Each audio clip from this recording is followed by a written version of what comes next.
আপনিও খুলনা ইউনিভার্সিটি চালু করলার ড্রয়িং ক্লাস ইনস্টিটিউট পূর্ণাঙ্গ প্রস্তুতি নিতে পারেন এবং তাদের মতো সাকসেসফুলি কিন্তু চান্স পেতে পারেন তাদের আনঅফিসিয়াল একটা অনলাইন প্ল্যাটফর্ম থেকে। কোর্স অলরেডি রানিং রয়েছে, free of cost.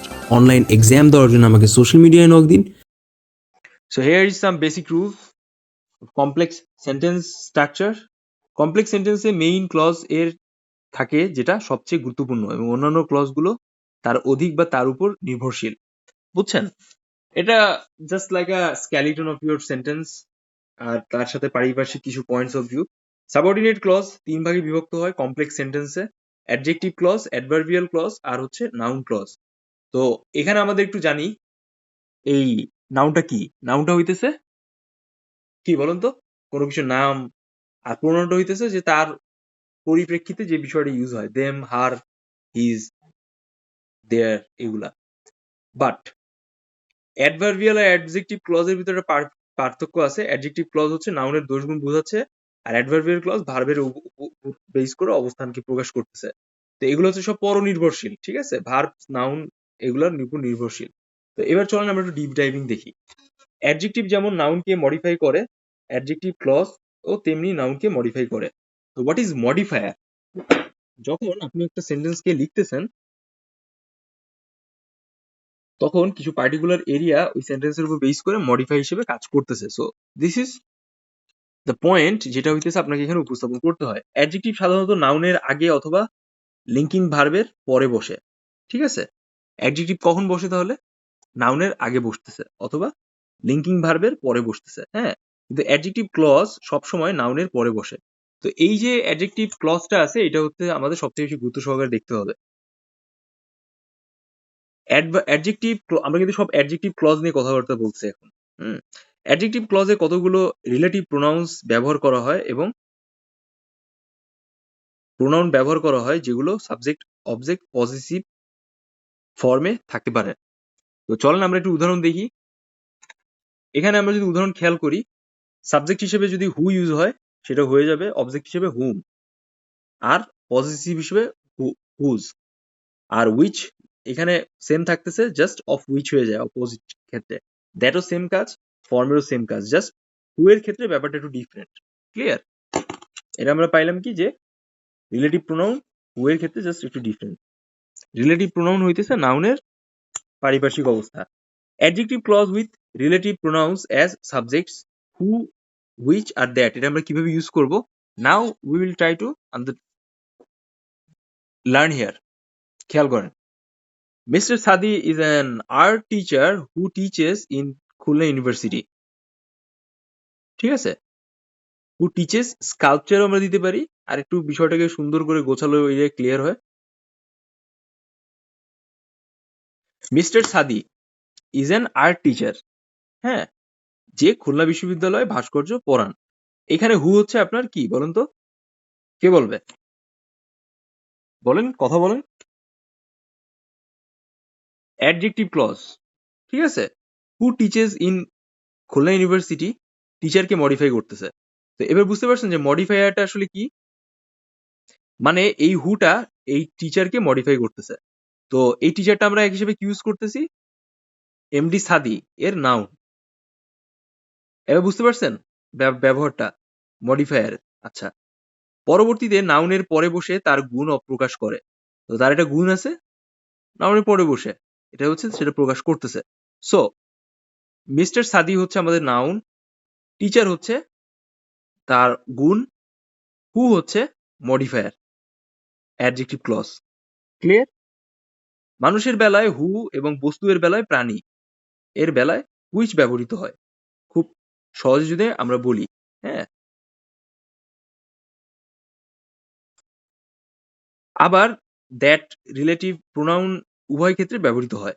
So that relative প্রোনাউনের কোনো স্পেসিফিক ইউজ নাই। You will use the whole thing in anywhere.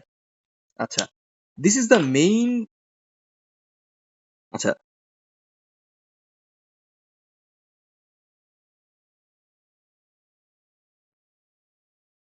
আপনারা কেউ টেক্সট দিয়েন না, আপনারা জাস্ট শুনেন।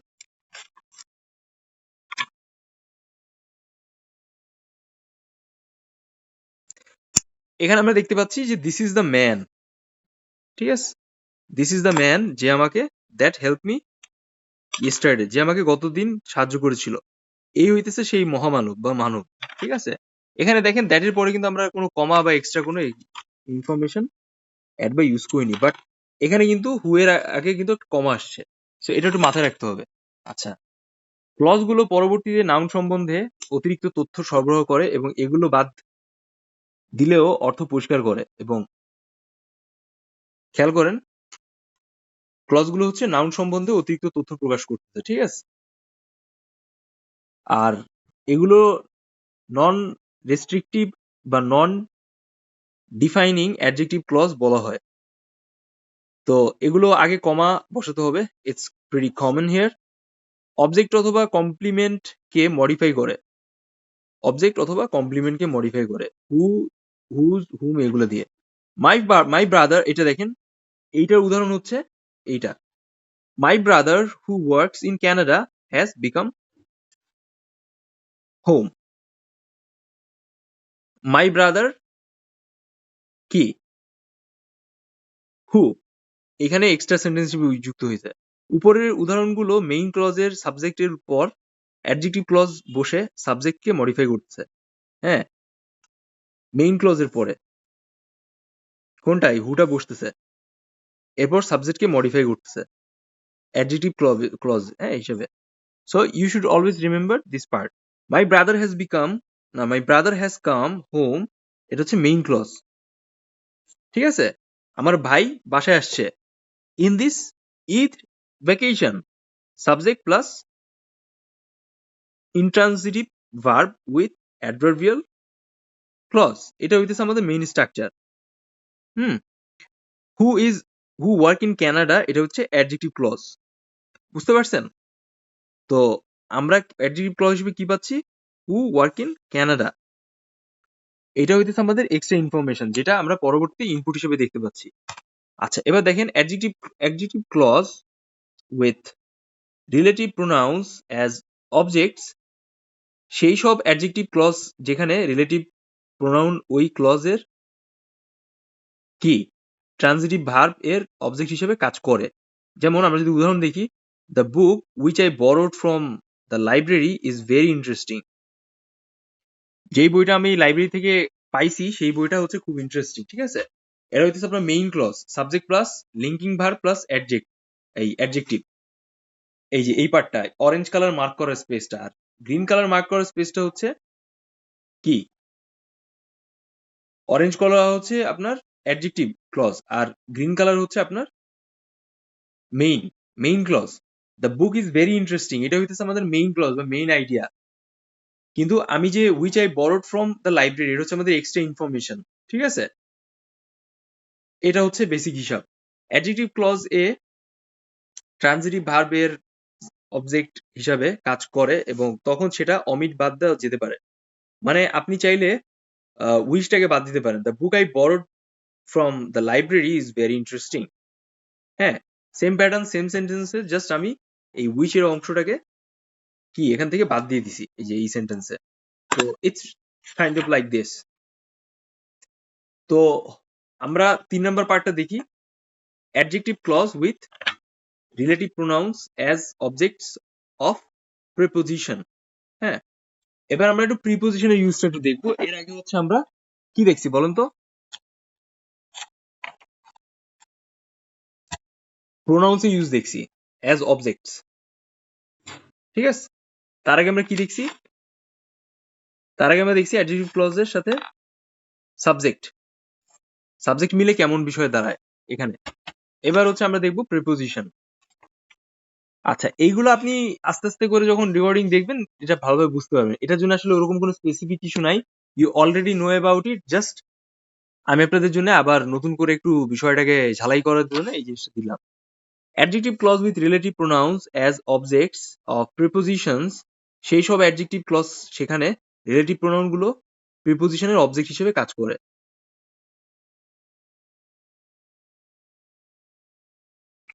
হুম, এ দেখেন, the man to whom I spoke on the telephone is ill. তো এখানে দিস ইজ দ্য বুক আরেকটা দেখেন উদাহরণ, this is the book about which I told you. Which এখানে রিলেটিভ প্রোনাউন অ্যাবাউট এর অবজেক্ট, এই জন্য হচ্ছে এখানে অ্যাবাউট হুইচ ইউজ হয়েছে, আর এখানে হইতেছে হুম ইউজ হয়েছে, টু হুম, এটা কিন্তু অবজেক্ট প্রকাশ করতেছে, গ্রিন মার্ক। হ্যাঁ, হুম। আর দিস ইজ দ্য বুক এটা হইতেছে মেইন ক্লজ, আর about which I told you এটা হচ্ছে অ্যাডজেক্টিভ ক্লজ। বুঝছেন কম্পারেটিভলি ডিফারেন্সটা? তো প্রতিটা কমপ্লেক্স সেন্টেন্সে একটা মেইন ক্লজ থাকবে আর একটা হচ্ছে আপনার অ্যাডজেক্টিভ ক্লজ থাকবে, যেটা হইতেছে হুম, হুইচ এগুলা দিয়ে মডিফাই করতেছে আপনার মেইন নাউনটাকে। এবার আমরা দেখি adverbial clause of adverbial clause with relative pronoun as positive. হ্যাঁ, এই জায়গাটা আমরা একটু দেখি, প্রোনাউন্স অ্যাজ পজিটিভ, সেই সব অ্যাডজেক্টিভ ক্লজ যেখানে প্রোনাউনকে পজিটিভ হিসেবে ব্যবহার করা হয়।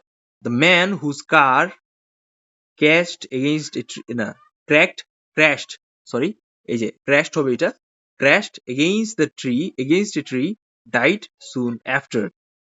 তো এখানে হুজ হচ্ছে কি রিলেটিভ প্রোনাউন্সটি যেমন মানুষের বেলায় প্রযোজ্য তেমনি বস্তুর বেলাও প্রযোজ্য, সেম জিনিস হুজ।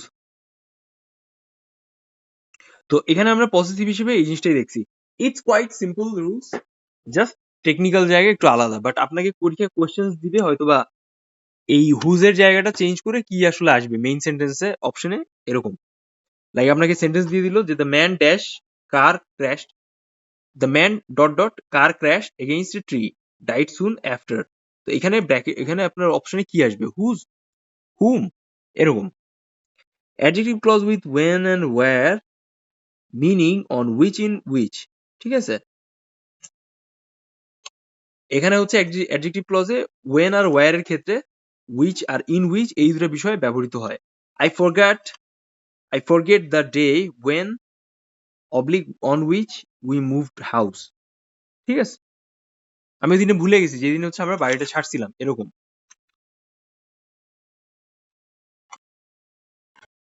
এবার আমরা দেখবো কমপ্লেক্স সেন্টেন্সে অ্যাডভার্বিয়াল যে ক্লজটা আছে এটার বেসিক ব্যাখ্যা।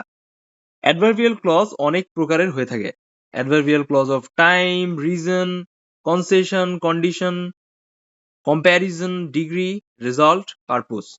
তো এর ভেতরে সব থেকে মোস্ট কমনলি যেটা আমরা ইউজ করে থাকি টাইম, ডিগ্রি, কম্প্যারিজন আর result purpose. It's quite similar. আচ্ছা, তো অ্যাডভার্বিয়াল ক্লজ অফ টাইম যদি আমরা খেয়াল করি, when, while, before, after, till, until, as soon as, ঠিক আছে, এগুলা সব। তো এইটার ব্যবহারও কিছুটা আগের মতোই, জাস্ট মেইন ক্লজের আগে অথবা পরে বসানো যায়। আগে বসলে এই ক্লজের শেষে কমা ব্যবহার করতে হবে, আর পরে বসলে কমা ইউজ করার দরকার নাই। যেমন Karim fell asleep while he was reading the newspaper. Before she went to bed, comma, আচ্ছা, Mina put out the light. বুঝছেন, এরকম হচ্ছে ব্যাপার। I will let you know as soon as the results come out. আমি তোমাকে জানাবো যত তাড়াতাড়ি রেজাল্টটা পাবলিশ হয়। ক্লজ অ্যাডভার্বিয়াল টাইম, এখানে সেটা ইউজ হয়েছে, সেটা প্রকাশ করছে এখানে এই গ্রিন মার্ক দেওয়া as soon as adverbial clause of time. এটি মেইন ক্লজের ভার্বে মডিফাই করছে এবং টাইম হ্যাঁ, টাইম কনজাংশন দিয়ে ব্যবহৃত হয়। এটা হচ্ছে মেইন ঘটনা। মূলত আপনি এখানে as soon as, after, till, until, while, before যা দেখছেন সব হচ্ছে টাইম কনজাংশন, বুঝছেন। তো এই বেসিক প্যাটার্নটা এরকম। এবার আমরা অ্যাডভার্বিয়াল ক্লজ অফ রিজন সম্পর্কে যদি একটু কথাবার্তা বলি, এখানে দেখেন রিজনের ক্ষেত্রে হচ্ছে বিকজ, সিন্স আর অ্যাজ, এসআইএনসি সিন্স, আর সায়েন্স হচ্ছে SCINC. Since the summer is very hot, most people use electric bus, নাকি ইলেকট্রিক ফ্যান্স, এটা হচ্ছে ফ্যান্স। তো সিন্স আছে আগে, এই জন্য কমা আসছে পরে। As he came late, the teacher refuse to let him in. Reasons clause যখন মেইন ক্লজের আগে বসে, এটা হচ্ছে মেইন ক্লজ, ঠিক আছে, একটু খেয়াল করেন, this is the main clause. এর আগে বসে তখন তার কমা দিতে হবে। As most people here are unwashed, the family planning program of the government has not been very effective. As most people here are uneducated, যার কারণে কি করছে, the family planning program of government has not been very effective. এটা হইতেছে main ঘটনা। এবার আমরা adverbial clause of concession সম্পর্কে যদি কথাবার্তা বলি, এটাও কাইন্ড অফ লাইক দো আর অল দো এর ব্যবহার এখানে একটু খেয়াল রাখতে হবে। অ্যাডভার্বিয়াল ক্লজ অফ কনসেশনের ক্ষেত্রে কোনো একটা কিছু স্বীকার করে নেওয়া হয়, এটাই মূলত মেইন ব্যাপার, বুঝছেন? Though she suffer a lot, she never complain. হ্যাঁ, তো আপনি একটা জিনিস খেয়াল করবেন, দো আর অল দো কিন্তু খুবই ওয়েল নোন ইউজ ওয়ার্ডস, যেটা হইতেছে মেইন ক্লজের আগে বসতেছে, এন্ড সেম ওয়ে হচ্ছে এটা একটা নেগেটিভ আর একটা কি করতেছে, পজিটিভ বা যে কোনো টাইপের বিষয়কে প্রকাশ করছে। Though she suffered a lot, she never complained. She never complain মানে কিন্তু সে কিন্তু পজিটিভ ভাইবই প্রকাশ করছে, সে কিন্তু কোনো কমপ্লেইন করেনি, যদিও সে অনেক সাফার করেছিল। তো আমরা এখানে যদি আরেকটু ইউজ করি আরো কিছু ভিন্ন টাইপসের সেন্টেন্স, দেখেন, although she didn't, although she hasn't that much confident to pass in MCQ examination in Chittagong University, ঠিক আছে? এবার আপনি কমা দিলেন, কমা দিয়ে আপনি লিখলেন যে she never work hard or she ever work hard, এরকম। তো তার কিন্তু কনফিডেন্ট ছিল না যে সে হইতেছে চিটাগাং ইউনিভার্সিটিতে এমসিকিউতে পাশ করবে, কারণ সে কখনো পরিশ্রম করেনি, সিম্পল। সো প্রথমটায় আমরা কি দিছি, আমরা হচ্ছে একটা হা বোধক সেন্টেন্স আনছি, পরে আমরা না বোধক আনছি। সো ব্যাপারটা বুঝতে পারছেন কিভাবে ইউজ করতে হবে। অ্যাডভার্বিয়াল ক্লজ অফ কন্ডিশন, ঠিক আছে? অ্যাডভার্বিয়াল ক্লজ অফ কন্ডিশন হচ্ছে শর্ত থাকবে, বৈশিষ্ট্য হচ্ছে শর্ত থাকবে, ইফ যুক্ত ক্লজ ইউজ হবে শুরু থেকে শেষে। আচ্ছা, এবার টাইপস দেখেন,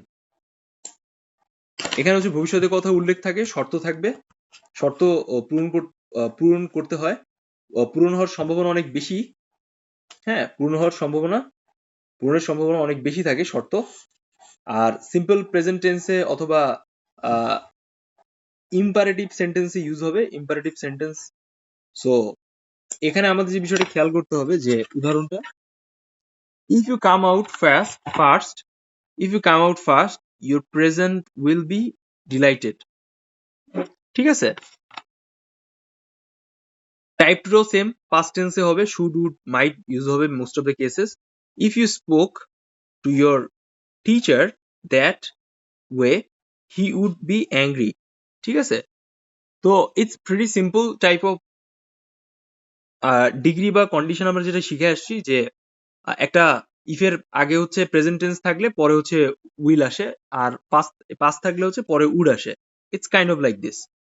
বর্তমানে সত্য নয় উদাহরণ দেওয়া হলো, এমন উদাহরণ দেওয়া হলো, if I were the president of, if I were the president of Bangladesh I would introduce free medical facilities for all. হ্যাঁ, তো এখানে দেখেন আই এর পর কিন্তু ওয়াজ আসেনি, ওয়্যার আসছে। What is the reason behind it? এইটাই হইতেছে স্ট্রাকচারাল পার্ট বা ধরন। খেয়াল করেন এর পিছনে লজিক। কন্ডিশন ক্লজে ওয়্যার ব্যবহৃত হয়, এমনকি সাবজেক্ট যদি ফার্স্ট বা থার্ড পার্সন থাকে সেক্ষেত্রেও কিন্তু এটা ইউজ হবে ওয়্যারের ক্ষেত্রে। It's only specific for your কি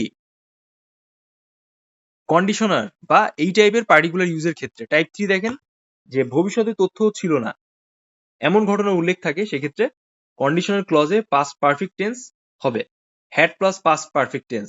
সেক্ষেত্রে হচ্ছে আপনার পরবর্তী পার্টে যেটা আসবে, if you had put the bag there we would have kept an eye on it. তো দেখেন, একমাত্র হ্যাড যুক্ত পাস্ট পার্টিসিপল সেন্টেন্সে আপনার কিন্তু উড প্লাস পাস্ট পার্টিসিপল আসছে, সো ইউ উইল রিমেম্বার দেয়ার। এবার টাইপ 4 দেখি আমরা, কন্ডিশনাল ক্লজ উইল ব্যবহৃত হয় টাইপ 4 এ। কন্ডিশনাল ক্লজে উইল কিভাবে ব্যবহৃত হয়? রিকোয়েস্ট প্লাস পলাইট সাজেশনের ক্ষেত্রে উইল ব্যবহৃত হয়। আর আপনি যদি আরো বেশি ভদ্রতা প্রকাশ করতে চান, then you will try to use would you like a cup of tea. ঠিক আছে, আরো বেশি পোলাইট। বাট এর মানে এটা না যে এটা পাস বা এই টাইপের বিষয়কে প্রকাশ করতেছে। ঠিক আছে, আচ্ছা আর একটু আমরা দেখি, if you would let me know the result I should be most grateful, এরকম। এবার হচ্ছে আমরা অ্যাডভার্বিয়াল ক্লজ অফ কম্প্যারিজন সম্পর্কে জানবো। দেখেন এখানে হইতেছে বৈশিষ্ট্য যেটা থাকবে সেটা হচ্ছে যে অ্যাডজেক্টিভ অথবা অ্যাডভার্ব তুলনামূলক তুলনামূলক তুলনামূলক দিক থেকে মডিফাই করে। She is clever than you think. ঠিক আছে, এখানে আমরা ডিগ্রি নিয়ে কথাবার্তা যদি বলি, ডিগ্রি সম্পর্কে আমরা অলরেডি শিখে আসছি, সুপারলেটিভ ডিগ্রি, কম্পারেটিভ ডিগ্রি, আর যে বেসিক যে ডিগ্রি প্রসেসটা আছে এটাও সেম ইউজ হয়। হ্যাঁ, তো রেদার দেন অথবা দেন এটা দিয়ে কিন্তু কম্প্যারিজনের ব্যাপারটা প্রকাশ করে। হ্যাঁ, আমরা যদি দেখি যে the most of the student didn't get chance in Chittagong university then rather than Jahangirnagar university in last year. ঠিক আছে, তো বেশিরভাগ স্টুডেন্ট কিন্তু গত বছর চিটাগং ইউনিভার্সিটিতে চান্স পেয়েছিল না জাহাঙ্গীরনগর ইউনিভার্সিটি থেকে চিটাগং ইউনিভার্সিটিতে। হ্যাঁ, আর আপনি এখানে ইজিয়ার ইয়ার যুক্ত যে ব্যাপারটা থাকে কম্পারিজনের, ওইটার ব্যাপারেও ইউজ করতে পারেন। তো আমরা যদি দেখি যে এইখানে এই টাইপের উদাহরণ, যে he is better than his brother. ঠিক আছে, হি ইজ মোর ক্লেভার, না he is clever more clever than his brother, এরকম। Adverbial clause of result, result বা ফলাফল প্রকাশ করবে মেইন ক্লজের ব্যবহৃত হয়। সো এখানে হচ্ছে সো অথবা সাচ ইউজ হয় অ্যাডভার্বিয়াল ক্লজ অফ রেজাল্টের ক্ষেত্রে। দ্যাট এই কনজাংশন দিয়ে শুরু হয়। আচ্ছা দেখেন, there are such a big crowd that we could not see the film star. সেখানে অনেক অনেক বড় ক্রাউড ছিল, যার কারণে কিন্তু আমরা সেখানে কোনো ফিল্ম স্টারকে দেখতে পাইনি। তো এখানে দেখেন দ্যাট দিয়ে মডিফাই করতেছে, আর সাচে বিগ ক্রাউড, বড় ক্রাউডকে। হুম, তো এইখানে এটা খুব সুন্দর একটা ভালো মানের একটা কমপ্লেক্স সেন্টেন্স, যে এটা আপনি প্যারাফ্রেজিং এর ক্ষেত্রেও ইউজ করতে পারেন, বা এই টাইপের সেন্টেন্স কিন্তু আসে সাধারণত। তো আমরা যদি আরেকটু দেখি, there was a such a big crowd that we had not see the film star. তো এখানে হচ্ছে আমরা সাচ ডট ডট দ্যাট দিয়ে ইউজ করতেছি, আর শুরু হচ্ছে দেয়ার দিয়ে, দেয়ার পর আমরা ভার্ব আনতেছি। ওকে, তো এভাবে ইউজ করতে হয়। অ্যাডভার্বিয়াল ক্লজ অফ পারপোজ যদি আমরা কথাবার্তা বলি, উদ্দেশ্য থাকতে হবে কনজাংশনে, so that, in order that, এটা থাকতে হবে। যেমন আমরা যদি উদাহরণ দেখি, you must work hard so that you may pass the examination. So খুব সিম্পল, এখানে হচ্ছে পারপোজ কোনো কিছুর পারপাস কি প্রকাশ করবে, পারপোজটা কি আসলে, কেন হচ্ছে আমি বেশি পরিশ্রম করব, কারণ হচ্ছে আমার রেজাল্ট ভালো হবে। তো এরকম একটা পারপোজ বা কারণ থাকা লাগবে, which will modify the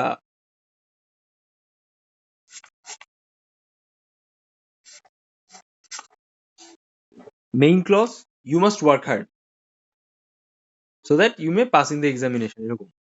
এরপর দেখেন, he left the adequate provisional for his children in order that they might live comfortably। উভয় ক্লজের টেন্সের ব্যবহার হয়, অর্থাৎ অ্যাডভার্বিয়াল ক্লজ এ পার্সন, আচ্ছা প্রেজেন্ট টেন্স থাকলে মেইন ক্লজে প্রেজেন্ট টেন্স হবে, অ্যাডভার্বিয়াল ক্লজে পাস্ট থাকলে মেইন ক্লজে পাস্ট টেন্স হবে। It's present past past simple হিসাব। তো এখানে you must work hard so that you may pass in the examination, present. He left the adequate provision for his children. বুঝছেন ব্যাপারটা? আর একটু ব্যতিক্রম আছে, যে মেইন ক্লজে পারপোজ ক্লজ এর পরে যদি একই হয় তাহলে আচ্ছা to in order to so as এগুলা ইউজ হয় সাধারণত। তো আমরা একটা উদাহরণ দেখি। You must work hard in order to কি pass in the examination, pass the examination, এরকম সিম্পল। তো যাই হোক, আমরা মোটামুটি একটা ব্যাপক ধারণা নিলাম ওভারঅল স্পেসে। আপনারা হোপফুলি